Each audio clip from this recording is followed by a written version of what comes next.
إيه يا عم انفانتينو؟ ايه يا عم انفانتينو مالك؟ انفانتينو رئيس الاتحاد الدولي الفيفا هيحط في مباراة مصر والأردن اللي جاية كل اللعيبة عايز يجبرها بتاعت المنتخبين يحطوا الشعار ده اللي على كتف الولاية دي. حد قالك أنا ماليش دعوة بالأردن؟ أنا ماليش دعوة بالأردن. حد قالك إن إحنا بسكريتات؟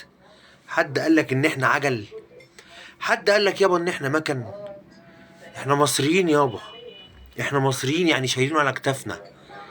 يعني 18 سنتي غير القعدة والطربوش. انت بتهرج؟ انت بتهرج؟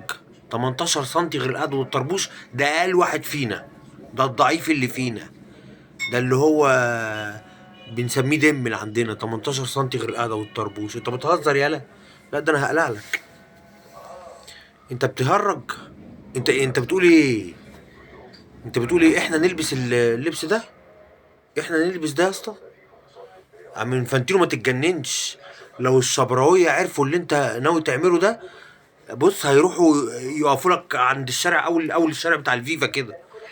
يعني لو الصعايدة عرفوا اللي انت بتقوله ده مش هيخلوك تعتب مصر تاني.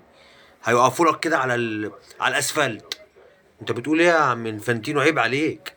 عيب عليك. لا، انت تعمل الحركات دي كلها مع كل الشعوب، مع حتى الشعوب العربية ما عدا المصريين. تعملش معاهم الحركات دي خالص. لا لا لا لا. احنا لا مكن ولا بسكليتات ولا عجل ولا كده. لا ده احنا تكرة، ده احنا شايلينه على كتفنا يا حاج. لا ده احنا شايلينه على كتفنا. ده احنا بنربطه بسلبة هنا. اوعى. اوعى تتجنن في مخك. ده احنا المصريين يابا. ده احنا الشبراوية. ده احنا بولاق ابو العلا. ده احنا بولاق الدكرور. ايه يابا؟ ده احنا نزلة السمان. ده احنا الهرم. ده احنا المرج. ده احنا عين شمس. ده احنا كل حاجة حلوة. كل الرجولة كلها. ده احنا الاسكندرانية. ده احنا الصعيد. ده احنا بورسعيد. ده احنا كل حاجة. احنا يابا شايلين على كتفنا. ده احنا الدكورة كلها بتاعت المنطقة والشرق الاوسط كله. اوعى. انت بتتكلم في ايه؟ اوعى تتجنن في مخك. ده احنا دكورة الشرق الاوسط كله. انت جاي عند المصريين وتعمل الحاجات دي؟ لا ده احنا هنخليك انت عجلة. احنا هنخليك انت واللي بيدعمك عجلة. اوعى.